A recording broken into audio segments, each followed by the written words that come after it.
सहाबा ने कोई जुलूस नहीं निकाला, सहाबा नारे नहीं लगाते थे, सहाबा के घरों में झंडियां नहीं लगती थी, मगर सहाबा इस कसौटी पर पूरे पूरे उतरते थे।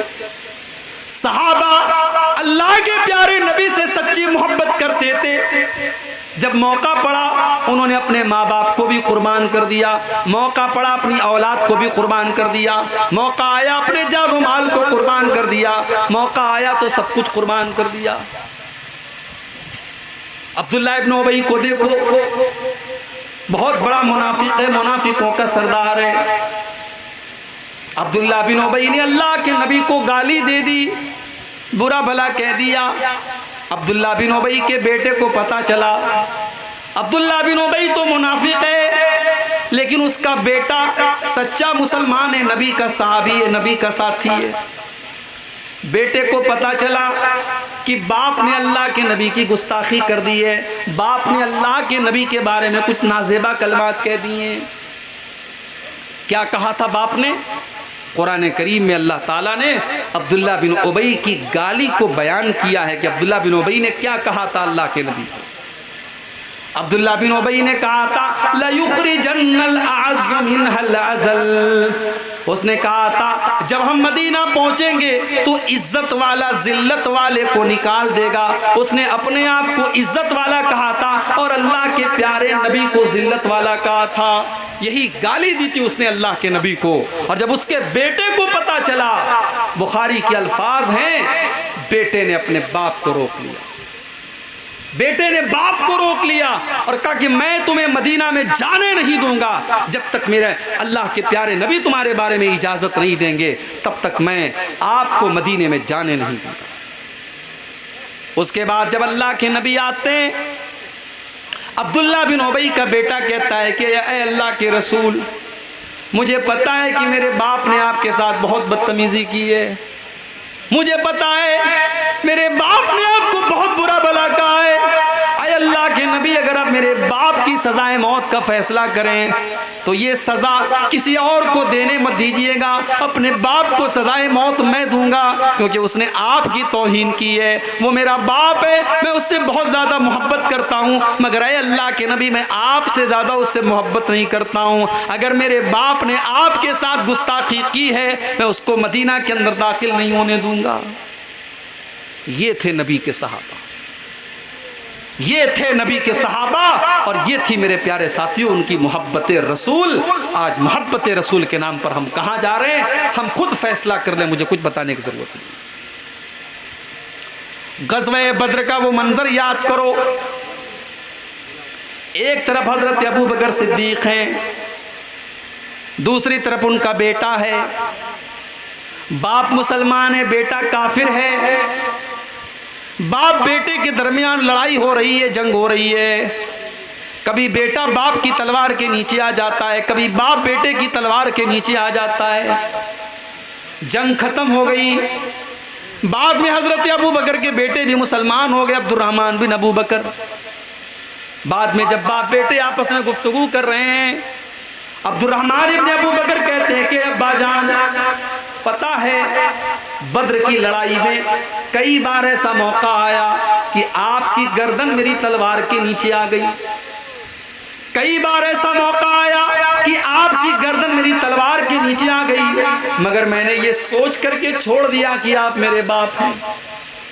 मैंने आपको छोड़ दिया कि ये मेरे बाप हैं, मैंने ये सोच करके आपको कत्ल नहीं किया।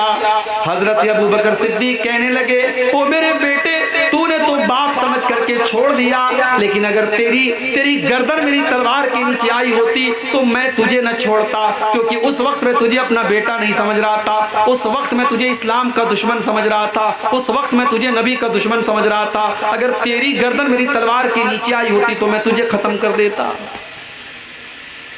ये थे नबी के साहबा, उन्होंने नबी से बढ़ करके किसी को नहीं चाहा। मेरे प्यारे साथी, वही ख़ुवानुकुम, भाई से ज्यादा नबी से प्यार होना चाहिए।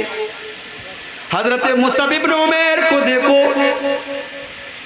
जंगे बद्र में हजरत मुसअब इब्न उमैर के भाई काफिरों की तरफ से लड़ रहे थे, काफिर थे, मुशरिक थे। जब जंग खत्म हो गई, कैदियों को पकड़ के लाया गया, तो मुसअब इब्न उमैर के जो भाई थे उनका नाम था अबू उबैद बिन उमैर। अबू उबैद इब्न उमैर भी कैदियों के साथ पकड़ के लाए गए। एक मुसलमान ने उनको कस के पकड़ा हुआ था।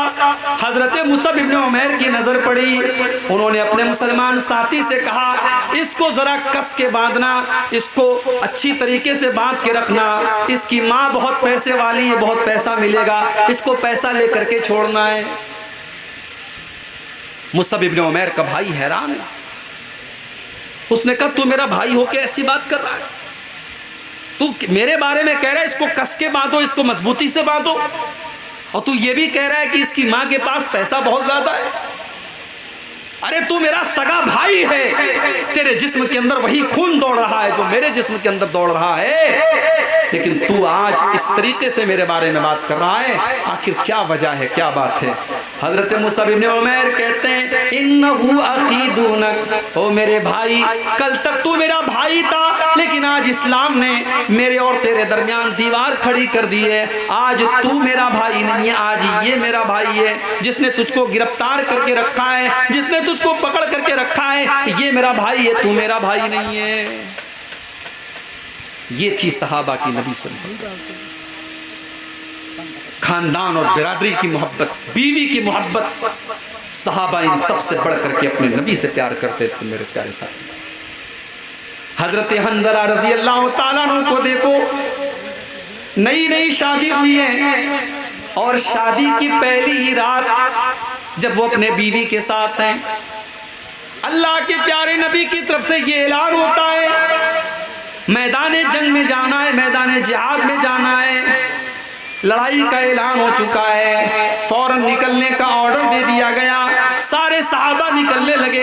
हजरत हंज़ला रज़ी अल्लाह ताला अन्हु भी अपनी बीवी को छोड़ करके जाने लगे। नई नवेली दुल्हन है, अभी पहली रात की मुलाकात है, और हजरत हंज़ला ने तो अभी गुस्ल भी नहीं किया है, नापाकी के आलम में, जनाबत की हालत में बीवी को छोड़ करके जा रहे हैं। बीवी ने कहा कि कम से कम आप पाकी हासिल कर ले, कहा कि इतना टाइम नहीं है, अल्लाह के नबी की तरफ से ऐलान हो चुका है, मैदान जंग में जाना है, मैं वापस अगर जिंदा आया तो मैं गुस्ल कर लूंगा, अभी मेरे पास गुस्ल करने की फुर्सत भी नहीं है। हजरत हंज़ला रज़ी अल्लाह ताला अन्हु उसी हालत में मैदान जंग में जाते, और अल्लाह की राह में लड़ते लड़ते शहीद हो जाते हैं। जंग के बाद जब शहीदों की लाशों को इकट्ठा किया जाने लगा, अल्लाह के प्यारे नबी ने फरमाया, ओ लोगों, क्या इन लाशों में तुमको हंज़ला की लाश भी नजर आ रही है? सहाबा ने तलाश किया, हंज़ला की लाश मिली। सहाबा ने देखा हंज़ला के बालों से पानी गिर रहा है, ऐसा लग रहा है कि हंज़ला ने अभी गुस्ल किया है, ऐसा लग रहा है कि हंज़ला ने उन्होंने अभी गुस्ल किया है, अभी उन्होंने अपने बदन के ऊपर पानी डाला है। सहाबा कहने लगे, अय अल्लाह के नबी, ये मंजर समझ में नहीं आ रहा है कि हंज़ला के बालों से पानी क्यों टपक रहा है। अल्लाह के नबी ने फरमाया, ओ लोगों, मैं फरिश्तों को देख रहा हूँ कि फरिश्ते हंज़ला को गुस्ल दे रहे हैं। ये जनाबत की हालत में जंग के मैदान में आए थे, ये नापाकी की आलम में जंग के मैदान में आए थे, और आज जब ये शहीद हो गए तो फरिश्ते इनको गुस्ल दे रहे हैं। बीवी से मोहब्बत थी, बीवी से प्यार था, मगर नबी से बढ़ करके प्यार नहीं था। मेरे भाइयों, बीवी को छोड़ करके नबी के ऐलान पर गए और अल्लाह की राह में शहीद हो गए। ये थे नबी के सहाबा।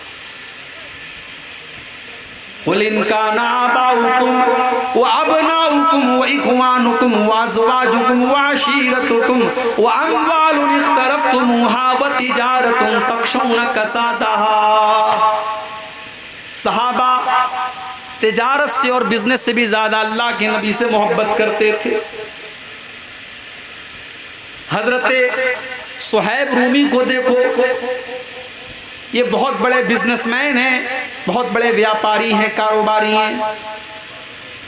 अल्लाह के प्यारे नबी मदीना जा चुके हैं, सारे सहाबा मदीना जा चुके हैं, कुछ सहाबा ऐसे जो अभी तक मक्का में मौजूद हैं, उन्हीं में से हजरत सुहैब रूमी भी हैं। सुहैब रूमी जो बचपन में गुलाम बन करके मक्का में आए थे और बाद में मक्का में रह करके उन्होंने पैसा कमाया, माल कमाया, बिजनेस किया और आज सारा माल ले करके वो मदीना जाने लगे। जब सुहैब रूमी मदीना जाने लगे, मक्का के काफिरों ने उनकी ऊंट की नकेल को पकड़ लिया। कहा है सुहैब कहाँ जा रहे हो? कहा मैं यस्रिब जा रहा हूँ, मदीना जा रहा हूँ। कहा है सुहैब हम तुम्हें मदीना नहीं जाने देंगे। अतैतना सुलूकन ला माल लक। ऐ सुहैब जब तुम मक्का में आए थे तुम्हारे पास एक फूटी कौड़ी नहीं थी, एक पैसा भी नहीं था, और आज जब तुमने पैसा कमा लिया तुम सारा का सारा माल लेकर के मदीना जा रहे हो। ऐ सुहैब हम तुम्हें मदीना नहीं जाने देंगे, मदीना नहीं जाने देंगे। हजरत सुहैब ने कहा मैं तो अपने नबी के बगैर नहीं रह सकता, मैं तो मदीना जाऊंगा। कहा ठीक है अगर तुम्हें जाना है तो तुम जाओ, लेकिन अपना माल और अपना पैसा ये तुमको छोड़ के जाना पड़ेगा। हजरत सुहैब रूमी रजी अल्लाह ताला ने 10 सेकंड भी नहीं लगाया और सारा माल और जिंदगी भर की सारी कमाई उन्होंने मक्का वालों को दे दी और कहा कि अगर तुम ये पैसा ले लो और ये कमाई ले लो लेकिन मुझे मदीना जाने की इजाजत देते हो तो ठीक है, तुम ये पैसा ले लो लेकिन मुझे मदीना जाना। हजरत सुहैब रूमी ने अपनी जिंदगी भर की कमाई उनके हवाले कर दी और खाली हाथ वो मदीना पहुंचे। जब मदीना पहुंचे तो अल्लाह के नबी फजर की नमाज पढ़ा रहे थे। हजरत सुहैब रूमी जल्दी से पहुंचे, वजू किया, नमाज में शामिल हुए। जब अल्लाह के नबी ने सलाम फेरा, सुहैब रूमी को देखा, अल्लाह के नबी ने खड़े होकर के सुहैब रूमी को गले लगाया और आपने फरमाया ऐ सुहैब रबिह तल भैया, रबिह तल भैया। ऐ सुहैब तूने बहुत फायदे का सौदा किया है, तूने बहुत मुनाफे का सौदा किया है, तूने कोई घाटे का सौदा नहीं किया है, तूने सब कुछ कुर्बान करके अपने नबी का साथ दिया है, तूने बहुत मुनाफे का सौदा किया है। माल से मोहब्बत उनको भी थी मेरे भाई, ऐसा नहीं उनको माल से मोहब्बत नहीं थी, उनको माल की जरूरत नहीं थी, मगर एक मोहब्बत ऐसी थी कि उस मोहब्बत पर सारी मोहब्बतों को कुर्बान किया जा सकता है और वो मोहब्बत थी रसूल की मोहब्बत, वो मोहब्बत थी अल्लाह की।